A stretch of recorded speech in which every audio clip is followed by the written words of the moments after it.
solo ce qui fait que tontu li dafay jafe. naka la justice mel mën nañ ci wax naka la ko sénégalais yi gisee beneen affaire la. moo tax ma ni wax ci dafay xaw a jafe. ñu tontu ko tout de suite rek ci. ni koy tubaab di waxee ci un jugement ramassé. jugement ramassé alors Ibrahima ma bàyyi la nga introduire thème bu njëkk bi. waaw bu njëkk bi mooy la situation des prisons du Sénégal yaakaar nañu ne yow nekkoon nga ministre de la justice ñu gis ne ministre yi fi jaar ñëpp kenn ku nekk da nga amoon sa politique pénale bu fekkee ne dañu jël Mimi Touré moom traque des biens mal acquis la fi moo gënoon fës si politique pénale am bu dee Sidiki Kaba affaire terrorisme bu dee affaire Ismaïla Madior Fall moom ay réforme judiciaire mooy article numéro 5 bu règlement IMOA moom yooyu moo gënoon fës si taxawaayam bu Malick Sall dañuy def point d'interrogation parce que kenn mënu la wax ne lii nii mooy politique pénale am yow en tant que ministre de la justice ñu gis ne kaso yi metti nañu kaso yi fees nañu kaso yi xat nañu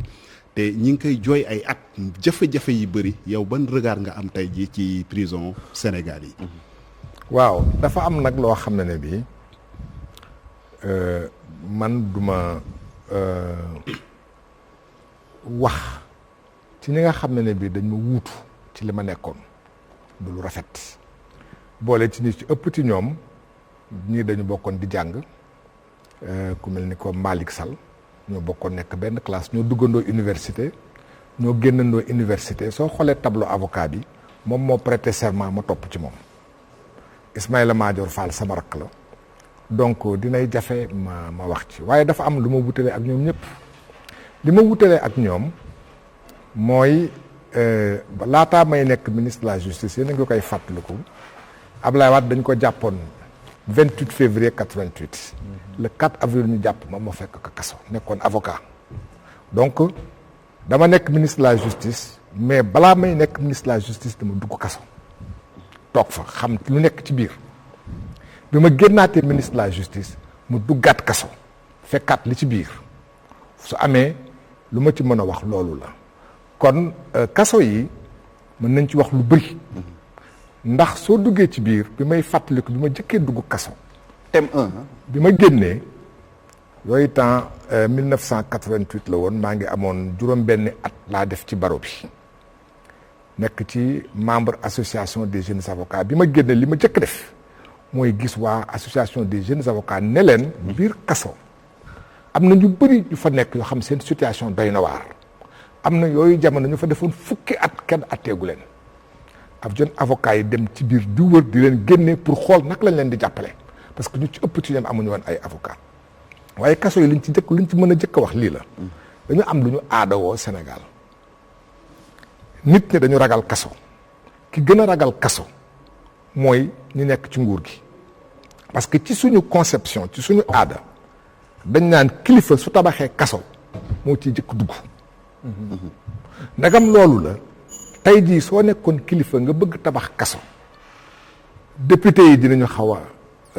am lu ñuy ragal say mbokk dinañu la gis ne la bul ci dugg ndax soo ko moytul yow mi ko tabax yaa ciy jiitu.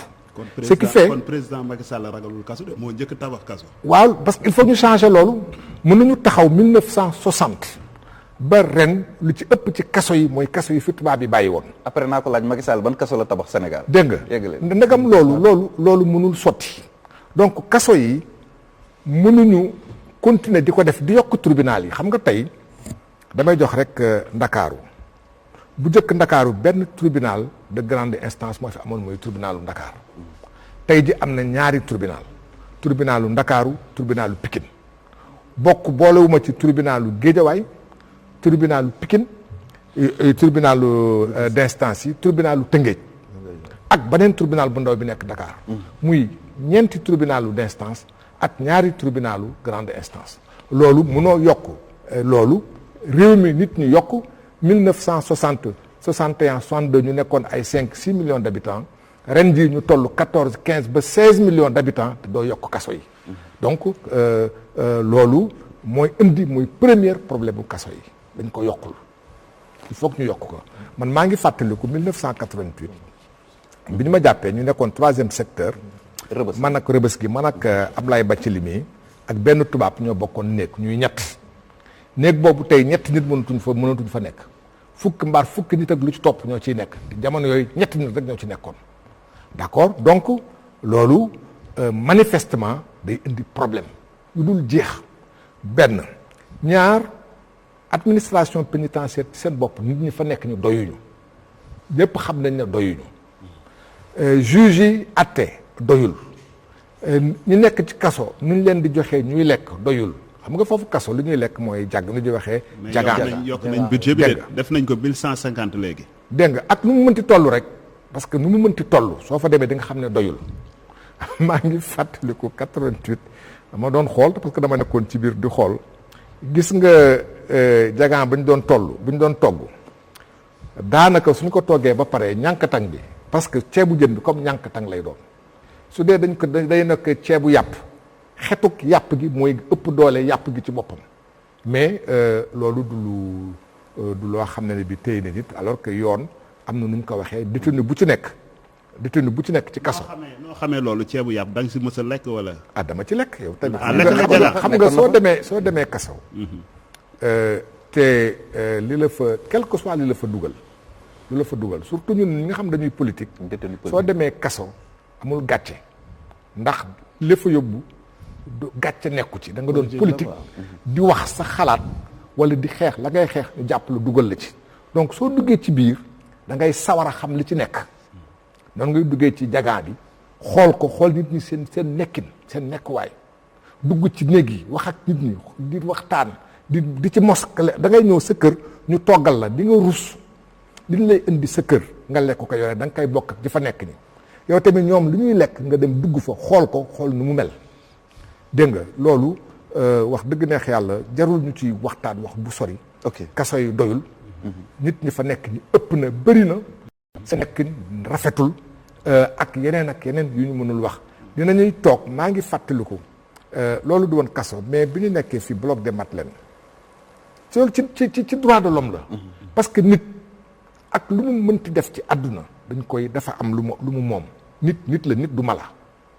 bu ñu defaree tribunal bi nekk bloc des Madeleines foofu la direction générale des douanes nekk dafa amoon benn pièce moom la ñu defoon kaaf bi am na bés nit ñi nekkoon ci biir déferment yi dañoo bëri ba nga xam ne dañu commencé xam ci biir dañ leen ubbi ñu génn avocat yi summi seen robe di leen upp ndaxte dañu commencé étouffer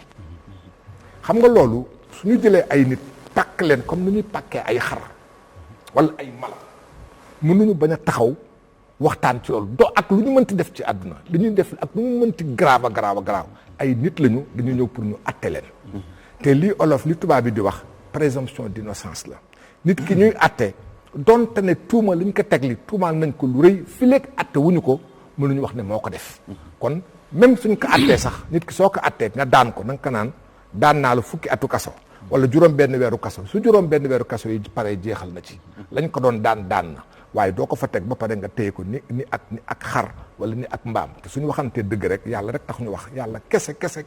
ak suñu aqulaayi taala soo demee ci kaso sa yaram dina daw kaso yi nu mu mel baaxul. d'accord yow nekkoon nga ministre de la justice est-ce que am na ay jéego yoo ci def pour soppi yëf yi. waaw yooyu xam nga gis nga ministre da ngay sabablu et da ngay def aussi politique des moyens. bon li may wax li moom laa la wax man de bi ma nekkee ministre de la justice fàttalikuuma yooyu jamono ñu defar ay kaso yu bees kaso yu fi nekkoon ñoo fi nekkoon li nga mën rek mooy woo say procureur kooku am nga ci sañ-sañ comme ministre de la justice nga woo say procureur ak procureur généraux yi définir sa politique pénale kooku ministre bi moo ko moom sa politique pénale mooy ñu wàññi nu ñuy tëjee nit ñi kaso xam nga dama naan. lan moo doon sa politique pénale bi ngay nekk ministre de la justice. waaw man sama politique pénale bi ci jiitu loolu suñ ci ñëwee dinañ ci wax. man ba may nekk ministre de la justice la ma jiital lii la te ñi ma fi nekkal ñëpp mën ma ko seedeel mooy ni justice di doxee du ma ci wax amul benn yoon mu am procédure mu dugg ci te dossier yu ñu ma jébbaloon yëpp. ne ma dafa war a dem war a àgg ñu àtte ko jël naa ko jébbal ko ñu ma ko war a jébbal dossier scientifique yi ñu ma joxoon yépp te bu ci nekk ñu saytu ko gis ne war nañ ko topp jébbal naa ko pour ñu topp ko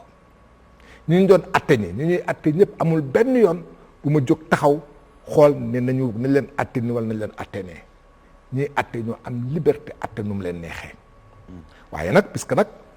maa yilifoon procureur yi c'est yoon may ma toog ak ñoom wax ak ñoom ni lii laa bëgg su dara amee li nga bëgg di nga leen wax ni nii laa ko bëggee te loolu dañuy juum toujours état am na yoon ci fonctionnement justice file ak yoon wi soppeekuwul procureur am na liberté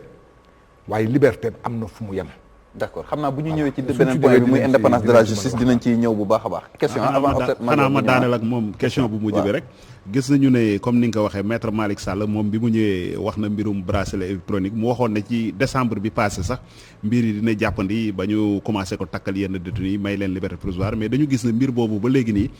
maanaam gisagul le jour ñu gis ne Sénégal également am nañu 130 000 hectares de terre cultivable te détenus yi nekk ci biir prison yi mbooloo lañ te wàllu mbay mi également war nañ ci bàyyee xel détenus yi bu baax a baax en tant que ministre de la justice xalaat bu rafet boobu nga xam ne maître Malick Sall am na ko ñu di ko saluer nag mu nekk lu baax muy bracelet électronique yooyu ak wàllu mbay mi détenus yi ñu di leen bayloo di leen liggéeyloo travaux d'intérêt général yooyu yow ban regard nga ci am. waaw loolu waxtaan bu am solo la et puis lii tubaab di wax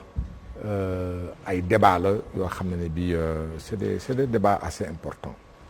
li ma mën a wax mooy man bu ñu ma laajee ci bracelet électronique ñu mën ko woowee la mu tënk wala la mu jeng parce que dañuy jeng nit ñi ci loolu mooy dañ lay jàpp ñu daan la war la tëj kaso ñu ne suñ la xoolee yow ni nga mel parce que lu tubaab di wax il y a la personnalisation des peines daan bi dañuy xool toujours ki ngay daan moom la ñuy jiital nit ki ci boppam parce que ñaari nit mën nañu def dara kii ñu daan ko lii que la ñu daan ko lelee parce que nit ñi la ñu bokkul suñu jàppee ne ki ñu daan ki mën na bañ a dugg kaso léegi ñu jeng ko ak ay lam yoo xam dañ ko naan sa kër ngay toog wala sooy génn sa kër waroo sori loolu aménagement des peines la loolu lu baax la mais du loolu rek mooy aménagement des peines amoon na ay jamono suñu ñi doon raxas mbedd yi fomp mbedd yi ñu ci amoon na ñu bëri ñoo xam ci kaso yi la ñu génn parce que amoon nañu njëriñ pour def loolu aménagement de peine la am na ci ñoo xam dañ leen di tëj kaso ba pare ñu may leen ñuy toog seen kër yenn saa yi ay week-end su week-end bi jeexee ñu dellu kaso donc aménagement de peine bëri na lu nit ñi mën a def ci aménagement de peine am na ñu doon liggéey en régie xam dañuy dem ñuy liggéey su guddee di ñëw fanaan kaso loolu yépp lu ñuy waxtaane la réew mi mooy toll fan dañuy toog xool fan la réew mi toll ak lan la réew mi am ci moyen pour def ko wala bañ ko def waaye aménagement de peine lu baax la ci wàññi nit ñi seen nekkin bu metti bu nekk ci biir prison yi loolu am na ci solo mbay bi waaw mbay mi li ma bëggoon wax gis nga loolu aussi gis nga suñuy def dara approche globale systémique munoo yem rek ci ñi nga xam ñoo nekk ci kaso yi ndaxte tey jii soo xoolee Sénégal mbay mi dafa sooxe bu metti ñu bëri ñi nga xam suñu mbokk yi xale yi nekkoon ci kaw gi judd ci màgg ci mën mbay xam mbay ñu ci bëri bàyyi nañ ko ñëw di kële nekk ci di daan seen doole fii kon mbay mi dafa war a am benn politique d'insertion ou de réinsertion des jeunes ci agriculture bi ci boobu politique nag global ngay jël ñi nekk ci kaso nga boole leen ci waaye doo ñëw rek ne am na 130 000 hectares wala 1 million d'hectares yu ñu war a mën a bay mën nañ ci dugal ñi nekk kaso am nañ ci seen wàll waaye les jeunes am nañ ci seen wàll te jeunes yooyu ci am seen wàll loolu beneen waxtaan la am na jeunes yi nga xam ne bi dañuy jógee ci dëkku kaw gi am na ay jeunes yoo xam ci dëkku taax yi la ñu nekk mën nañ leen jàngal mbay ba am lu ñu mën a indi ci mbay man mi nga xam ne bi tey donte ne ci dëkku taax laa juddoo waaye dama am ay maam yoo xam dañoo nekk ay baykat man sama maam bi jur sama ndey Kër Masaar gii la nekkoon dafa amoon da doon bay mbayum dër mooy maraîchage ba pare amoon ay nag di sàmm yàlla def na sax ba may nekk élève su vacances yi ñëwee doon naa dem di sàmm loolu yëpp mën nañ ci jàngalaat xale yi dëkk ci kaw gi ak xale yi dëkk ci dëkku taax yi bu ñu mën a delluwaat ci loolu parce que loolu alal ju am solo la soo jógee fii nga jógee fii wutali ji nga dem ba ay deeni Biram Ndaw nga dem ba boori Kayaar nga dem ba côté ay nooto da ngay xam ne bi mbay mën na indil nit ñi lu bëree bëri ci alal. d'accord major de waaw man sama intervention dafa am lu ma gis bañ mu rëcc ñu bala ñu koy jox keneen pour l'affaire des prisons gis nga aérogare pèlerin bi dafa nekk Dakar aérogare pèlerin bi ni mu toll presque 1 hectare bâti la te déjà dañ ko bâtir couvrir ko ba mu baax am na zone fret il y a 6 hangars yoo xam ne presque noonu lañ toll xam nga mos naa ko fi wax kenn defu ci attention affaire prison yi dafa am problème donc dañuy affecter ces zones là à l'administration pénitentiaire loolu mooy wax ci mu gaaw dans l'urgence parce que c'est déjà construit. Il y a des toilettes, il y a tout, dañ koy gën a aménager pour les logements, les postes de police. On ne peut pas avoir des infrastructures libres yoo xam ne dañ déclassé dem aéroport déjà ñu am ay bâtiments yoo xam ne mën na loolu ñu nekk fi chaque jour di jàmbat la même chose kon nous ne sommes pas réalistes il faut que ñu répéter ko chaque fois bu ñu demee aéroport hangar yi fa nekk ngan di hangar moderne la ñu am sécurité ay ngan di espace aérogare pèlerin ku nekk jël gi sa bokk Makka gis nga ni mu toll. xam nga ne kooku aménage de l'autre côté sax 25 millions nga mën fa def loo xam ne les gens seront à l'aise et il y a de l'espace ci gannaaw encore zone fret bi dafa am ay hangars yu ngand yu fa nekk yoo xam ne dañ fa nekk ay zone fret on n'a qu'à déclasser ces choses là à l'administration pénitentiaire ay spécialistes lañ. ñoom bu ñu demee danañ xool état des lieux bi ñoom danañ xam lan lañ koy aménager mais ñu aménager ko pour Dakar nga xam ne Dakar dootul am problème boobu mu jeex. parce que foofu plus de 5000 personnes mën nañ fa dem donc loolu mooy réalisme. mais au lieu que ñuy toog un jour di ko jox ay nit ñu koy toj ak di ko utiliser leneen mais ça sera du gâchis. te ñun on a un problème administratif. donc man loolu laa xam ne moom laa ci am lu ma ko ciy waxagum. bien sûr balaa ñu dem rek peut-être que major li nga wax li rafet na mais man dama am ay toujours ay réserves ci mel noonu. mes réserves sont très simples xam nga gouvernement dañu am rôle c'est se donner les moyens de leur politique gis nga kaso dafa am lu mu war a bindoo. dafa war a am architecture am dafa war a am ay moyens ña fa nekk ñu aussi war nañu am un minimum boo xam ci la ñuy nekk su dee ça correspond et que prévoiruñ ko pour leneen xayrun si ça correspond pas gis nga il faut que le Sénégal accepte que nous fasse ñu def ay sacrifices. Sacrifice pour suñu mbokk suñuy doom suñuy jarbaat suñuy mag wala suñu ay rakk yi nga xam ne bi dañu def lenn lu jar ñu jubbanti leen parce que dañ leen di daan pour li ñu def ba pare di leen jubbanti nit ki soo koy daan di ko jubbanti dañ koy daan di ko jubbanti ci loo xam su ëllëgee mën na ci génn ba yàlla def mu jub loolu mooy li nga xam ne bi parce qu'il faut que ça soit dédié si c'est pas dédié ça devient toujours très compliqué. D'accord. Question Ouleye Mané. pas plutôt des commentaires mais kii moom dafa wax rek ne Babacar Diouf mu ne le Sénégal n'est pas encore assez développé mu ne Sénégal amagul développé wul noo xamante ne wax na mën a numtrati def ay bracelets électroniques mu ne amuñu moyen et ça demande beaucoup plus d'organisation. Qu'est-ce que vous en pensez? Est-ce que vous partagez non je ne partage pas gis nga man dama gëm nit lu mu bëgg da koy am. mais déjà ñu ngi am problème mu xat-xatu prison yi ñu ngi am lu dul problème yooyu yëpp bu cee doole beneen charge boo xam ne attanuñ ko est-ce que attan nañ. amuñu pexe. ou alors. ñu gis nga parce que il faut que ñu am ay choix. politique pénale gis nga tey soo demee tribunal da ngay yéemu mënuma ci wax lu bëri parce que je ne veux pas faire quelques critiques. suñu doom yi suñu jarbaat yi suñu rakk yi nga xam dañuy tox yàmbaa rek. tox yàmbaa kese. ñu tëj la ñetti weer ñeenti weer juróom benn weer te xale yi soo demee ci mbedd mi ñu koy def bëri na parce que gis nga mbir soo ko ragalee da lay gaañ wax dañ koy wax parce que ñi tox yàmba jóge wuñu Mali jóge wuñu Mauritanie jóge wuñu Gambie fii la ñu nekk suñu ay doom lañu ñun ñooy seet naka lañ leen di àtte su dee dañuy jàpp ne soo toxee yàmba dañ lay tëj ñetti weer wala ñeenti weer xale yi nekk junni xale tux yàmbaa nga tëj junni xale tëj leen fële que da ngay feesal kaso yi à nous de faire le choix su dee loolu la ñu décidé da ngay jël moyen pour defar ay kaso pour yar leen ak jubbanti leen soo ko mënul nga bàyyi leen te mënoo taxaw ne dama leen di bàyyi il faut nga am looy def wala dama leen dugal maison de redressement wala leneen mais à partir du moment où dañu am ay tribunal yuy atte nit di leen daan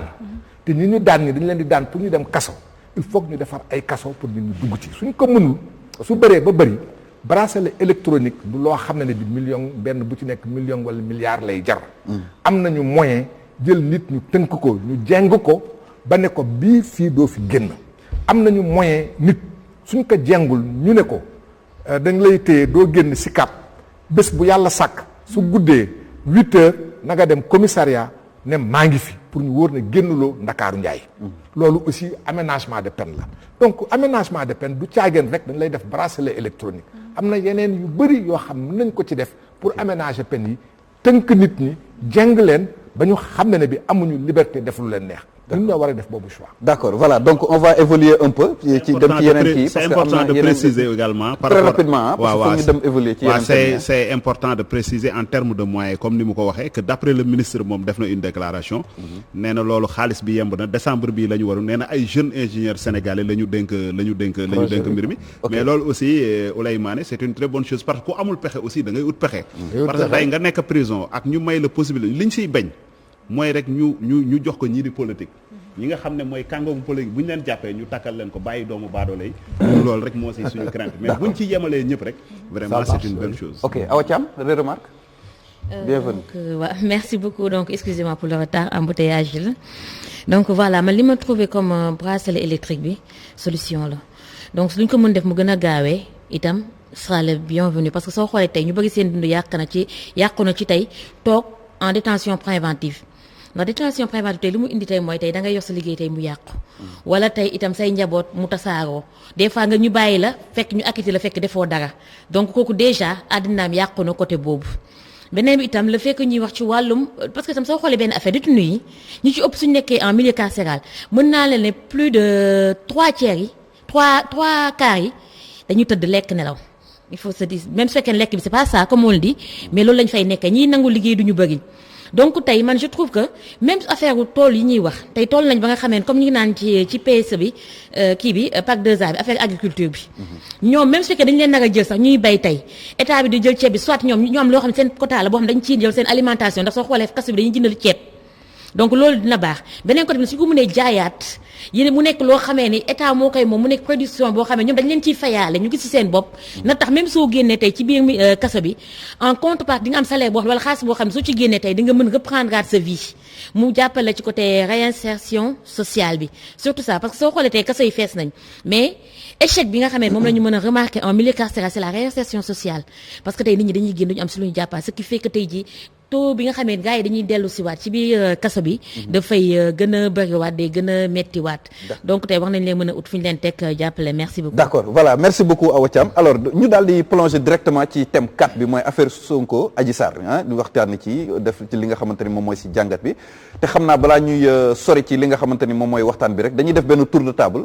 joxe ay kenn ku nekk joxe sa xel ak sa xalaat ci li nga xamante ni moom mooy kaddu yi nga xam ni l'actuel ministre de la justice garde des Sceaux yëkkati na ko jëmale ko ci li nga xamante ni moom mooy manifestation yi fi amoon na jamono yële weesu ñeenti fan manifestation yi nga xamante ni lu toll ci fukki nit doomu aadama ak juróom ñàkk nañ ci seen bakkan 15 morts ba mu yëkkatee ay kàddu ci benn meeting tournée politique boo xamante ni mi ngi doon am fële ci Fuuta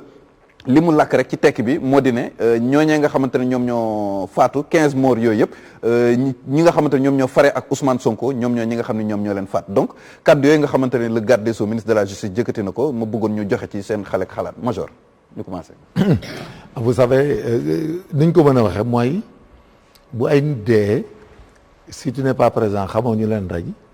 da ngay regretter les morts rek et que vous laissez le reste à une enquête. C'est-à-dire comme li ñuy wax présomption d'innocence c'est pas la peine que Kaaw Sonko di accuser état wala état di accuser Kaaw Sonko quand il y a mort d'homme il faut ñu élucider kan mooy auteur bi. donc yow li nga doon xaar ci ministre de la justice mooy mu ordonner ay enquêtes plutôt que di accuser benn cas. non c'est il faut être honnête. ok mënta nekk xam nga accusé bi jaru ko gis nga l'affaire de Sonko ak Adji Sarr du yàgg dana leer a leer lu ci waay wax ëllëg te waroo koon wax da ko rëccu lu ci waay defoon dana mel ni midi dana leer un jour te du yàgg non c'est clair dana dem ba leer mais les conséquences yi nga xam ne moo am ci événement yi amoon day am ay enquêtes yu ñuy def ba établir lépp lu ci force d'ordre def dana justifier li tax mu def ko keneen koo xam ne rey nañ ko ci mën nañ ko xam nga maa ngi ko dox démb xam nga maintenant les gens dañ fàtte ne balistique dafa avancé balistique bi ngay dégg dafa avancé gis nga même trajectoire yi rek mën nga xam fa ban boor lañ ko tiiree xam nga li ma la xam nga bu xale yi di manifester bu ñuy daanu bu ñu manifester jëm si Walfadjri xam nga am na direction bu ñuy ñëw am na koo xam ne mën na tirer ci biir wala ci bitti ba fu mën a tirer maintenant les enquêteurs notamment la police y a de la balistique gis nga bal yi dama leen di rappeler ne bal bi gars yi mën nañ xam ban genre bal la ban arme ko mën a tirer étui bi mën nañ ko xam gis nga plaie bi nga xam ne moom moo rey waaj la plaie létale la bu duggee trajectoire bi même les médecins dañuy bu dee dem nga autopsie gis nga même bal bi fi mu jaar ak fi mu génn dañuy jël fil ba xam ni mu jàll des fois le médecin day def les crevés on les appelle des crevés da ngay xotti xool fi mu jaar xam fi mu dugg ak fi mu jaar xam ban position le possible même bu waa ji nekkoon ci étage tiré da nga koy xam bu waa ji nekkee devant da nga koy xam donc il faut pas que loolu kenn du ci ànd parce que on n'accuse personne il faut accuser personne il y aura une enquête l'enquête va dire que les gens qui sont morts ñii ay balu teel a leen rey mais ba léegi ordonné wuñu enquête ah non si day am enquête d'habitude c'est systématique sa zone yow policier boo nekkee commandant brigade wala nga nekk policier systématiquement yow da nga enquête cas bi am parce que bu nit dee sa zone un OPJ dans ce cas c'est ses propres constats il faut pas que ñii naan état bi danaan la enquête la bàyyi loolu c'est pas un état normal bu doon loolu la kenn du former ay OPJ former ay commissaire former magistrat je pense que yow boo nekkee Mbacké maintien de l'ordre bi nga nekk commissaire central de Mbacké mais s'il y a mort d'homme mais da ngay enquête lan moo ko rey bu dee dafa accidenté dee wala dafa am asthme dem ci grenade yi rey ko wala dañ ko dóor yat mu dee wala policier moo tiré ci moom ça peut arriver mais ce policier là il faut chercher qui tu lui diras dans quelles circonstances vous avez tiré c'est-à-dire li nit ñi foog la démarche là enquête da ngay enquête ñëpp ba pare xam kan moo rey ak ku reyul même gis nga nit ñi dañuy wax ni gracieusement rek di dem mais gis nga même ay gendarmerie yi ngay gis saa yu nga demee même maintien de l'ordre nga rëcc la tiré dañ koy xam même les militaires là bu ñuy dem maintien de l'ordre des fois dañuy jël bal dañuy compter ku nekk jox la sa nombre de balles pour en cas boo tiré boo ñëwee di rendre munitions yi il te restera 9 ou 8 ñu ne la ñaari foo ko dugal xam nga yooyu yëpp c'est des précautions qu'ils prennent mais nag xam nga réew aussi mënuñu lu ñuy enquête rek teg ko ci rajo ak télévision yi. tout à fait loolu mënta nekk. mënuñu kon ñu am yaakaar ni daal. voilà nit ñaa ngi 15 morts yi dinañ ko enquêté gis nga da ngay yow suba tee rek PV yi génn ak rapport yi. ñu ne fii lañ tiré kii moo rey nii bal bi nii mais xam nga vous avez vu le cas yi Bouga Leb et autres mais ils ont été accusés non que dañ tiré mais naka la police def ba enquête ko peut-être am na une relation de cause à effet pour incrimination ak deewu étudiant bi wala dara bañ xool di ko jéem a accuser muy weddi. il faut pas que les gens comprennent état day taxaw rek ñu rey ay nit nga def ko politique ne kii enquêtal bul enquête loolu ça c'est pas possible. d'accord voilà. Oley naka nga gisee kaddu yooyu noonu. kaddu ministre de la justice man Pape Ndiaye ministre de la justice man dama foog ne peut-être kaddu yu muy wax njiitu réew mi nga xam ne moo ko teg place am est-ce que mu ngi dégglu li muy wax parce que moom kenn daanu ko woon dégg ci dara mais depuis affaire Sonko bi commencé saa yi su génnee il persiste dans sa bêtise au fait c'est vraiment dangereux il est devenu quelqu'un de très dangereux pour le Sénégal parce que mënuñu toll ci dëkk période boo xam ne dañoo ne nañ apaiser nañ woote dal ministre de la justice saa yi su génnee bëgg a taal dëkk bi et Pam Ndiaye man du ma yem kese moom ci cadre am li mu wax parce que li mu wax tamit peut-être moom wax na ay salafiste mais nañ delluwaat fa mu njëkkee man affaire bi daf may bëgg a tiital au fait parce que dama seetaan benn intervention boo xam ne Pape dama mujj jooy ci intervention bi parce que là Aminata Tall Sall est sortie elle nous a parlé de forces occultes le ministre de l'Intérieur est sorti il nous a parlé de terroristes et le ministre de la Justice il sort il nous parle de salafistes et il y a nu mu tuddati un capitaine koo xamante ne armée bi moo ko yàgg na biir Casamance génn na il nous dit aussi que les forces occultes sont présentes au Sénégal te suñu moytuwut dinañ dem ci guerre civile boo xamante ne dina durer 20 ans te ñu xam ne au Sénégal actuellement que ne pétrole bi mu ngi fii te dañoo gis ne Éric Zemmour dafa ne Macky Sall waa France dañoo naroon yónnee seeni armes heureusement dañoo dem daal di téye armée bi ne Macky Sall na libérer Ousmane Sonko kon tey ñu toll foo xam ne pas pour wax la ne stabilité dëkk bi kenn bu naree déranger wu rek nguuru Macky Sall ñoo ko nar a déranger à travers son ministre de la jeunesse à travers son ministre de l'intérieur à travers son ministre de la ministre de l'étranger Aminata Tall Sall. Franchement su nekkee ne da ngeen xam ne 2024 sénégalais dañoo doyal ci yéen dañoo nar a dégager bu nekkee ne stabilité dëkk bi ngeen bëgg a déranger ngir yàlla ak unité bi jàmm ngeen fekkee Sénégal. jàmm la ñuy ànd ak yéen gunge leen ba 2024 te jàmm ngeen ñuy bàyyee ñu continuer man ministre de la jeunesse Pape il est temps que ñu takkal ko ay bagages am waxuñu ko ñu libéré ko ci poste bi de génne ko dëkk bi moom ak maître El Hadji Diouf ak ñi ci des yëpp parce que franchement stabilité lañ soxla ci dëkk bi et il dit des paroles vraiment très dangereuses heureusement Pape li mu wax yëpp yemalew ko kese si affaire salafiste parce que bi mu koy wax ci làkk pël la ko doon waxee muy mel ni Sénégal stabilité Sénégal stabilité sociale Sénégal xam nga lan moo ko yor les cousins de parenterie te boo gisee moom ni mu waxee ak Farba Ngom mitinam bi mu def ni ñu waxee ñu ngi bëgg a génne stabilité boobu waaye kaa leen ma wax leen dara kenn du leen fekk si li ngeen ñuy woote bu dee manifestation ak dëkk bi yëngatu ngeen di xaar ba dugal fi ay nit yoo xamante ne seen force occulte yooyu ngeen di woote pour mun a song Sénégal déstabiliser ko pour armée bi mun ko féetee Macky ñu maintenir ko ci pion bi pour ngeen gaspiller suñu pétrole bi nga xam ne bu ndaw moo ñu fa dese duñ leen ko may yow ministre de la jeunesse ak yeneen dañ leen di gunge rek ba 2024 yàggul ngeen may ñu nànk Macky moom bu la mënul paqueté teg na la rek sénégalais yi dinañ leen seetaan. d'accord merci beaucoup Ouleymane ci observation boobu waaye ay sénégalais moom ñu nar leen génne Sénégal kooku dina yéeme ah. alors Awa Thiam. donc Pape voilà donc man ministre de la justice li ma ko waxee mooy xam nga des fois wax day am dégg-dégg te il me semble wax ci alpulaar la wax te man dama contre des fois discours ñuy dagg di xool la ca intéressé ñu génne ko pour salteel li mu wax dafa leer gis nga fii ñun ñëpp wane gis nañu ay nit ñoo xamee ni dañ doon tiire te solo ñu ay tenue te il me semble depuis le début ñu ngi naan ay affaire u terroriste ak affaire u salafiste ba dernière manifestation bi doon mujjee génn dañ ne carrément képp koo xam ne am nga doom téye sa biir kër ndax am na lu wax ci biir manifestation bi lu ci bokkul defe naa ni kooku jàmm la bëgg na avertir njaboot yi gis nañ fi koo xamee dañ ne woon dañ ko tiiree bal mujj gi li ñu ne paaka lañ ko jam am na ñoo xam ne ci biir koñ lañ leen rayee kon boog manifestation bi ñu bëgg ak kuy tiire fitalam ci biir ci Auchan ba gis nañ fi ay kanam yoo xamee ni xamuñu leen suñu làkkee da nga naan ce ne sont pas des sénégalais yaa ngi dégg ñuy wax naa ne carrément nañu def lii nañu attaqué soo xoolee seen accent ak seen i kanam da nga naan est-ce que ñii si dëkk bi la ñu bokk kon boog ministre bi moo yeey wax loolu ministre bi li mu wax ci ñi ko dégg ku ne ak ni nga bëgg déggee nag téye leen seen doom yi ndax tey am na ñoo xam soo déggee ñu ne pro Sonko yow soo taxawee ne génn leen sa loxo dina takk deret mbooloo topp ci ñu ànd ak yow yëpp kon boog tey dañ la koy teg ndax tey yaa woote ne dañu génn nañu reyante nañu xeex pour yow tey yow sa ginnaaw tey bul dem wuyu justice xam nga jàmm fan lay amee man Sonko xam nga lan laa ci xamee nekkul woon ku doon naan nañ jël sama loxo sama dossier teg ko ci teg ci concu déedéet suñ la woowee demal wuyu defoo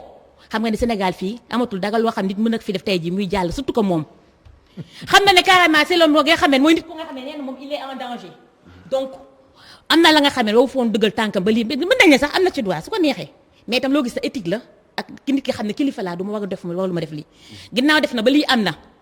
li mu waroon def na dem wuyu justice su dee tey xale yooyu bëgg na leen tey su dee xale yooyu bëggoon na leen protéger du leen poussé ci la nga xam ne tey bal di dafa tiire wala ba ñeneen di ci boole. mais li jaaxal nit ñi mooy le ministre de la justice moment yi muy wax amagul ay conclusions enquête yi xam nga man dama naan xam nga da nga ne ministre de la justice ne woo ministre de la culture ne woo ministre de l'agriculture amaana am na ci information yoo xam ne man aw ma ko yow amu ko keneen amu ko te ñetti ministre yëpp ñu tiim nii ba ci ministre de la jeunesse ñoom ñëpp génnuñu wax parce que dañu am envie wax déedéet ay kilifa lañu du dëgg donc amaana ba ne xëy na bëgg déstabiliser mënul weesu nga def loo xam ne dañ la koy joxe nga ne du ma wuyu gis na xale yi dem taxaw sama buntu kër garde ma yaa ngi dégg donc loolu fa la loolu commencé lañ ko wax gis nga nit ki soo amee suñu la jiiñee daga amal ngor ak fit bu toll ne dem taxaw jàkkaarloog justice fekkee ne defoo ko te ba tey déggaan nañu benn affaire bu gën a gaaw xam nga tey ñu ngi naan terroriste Sonko fële fee taxaw ne carrément dañ ko accusé terroriste ca lañ jëm ak moom kon ça veut dire que moom il est en train d'anticiper ci ay affaires yoo xam ne peut-être xam na ne que moom loxoom mi ngi ci biir bëgg ci yax su bëgg jëlaat xale yi beneen bi encore nit ku bëgg jàmm doo jóge ci ay bakken yoo xam ne dañoo daanu say doom bokkuñu ca ndax yaa ngi leen uuf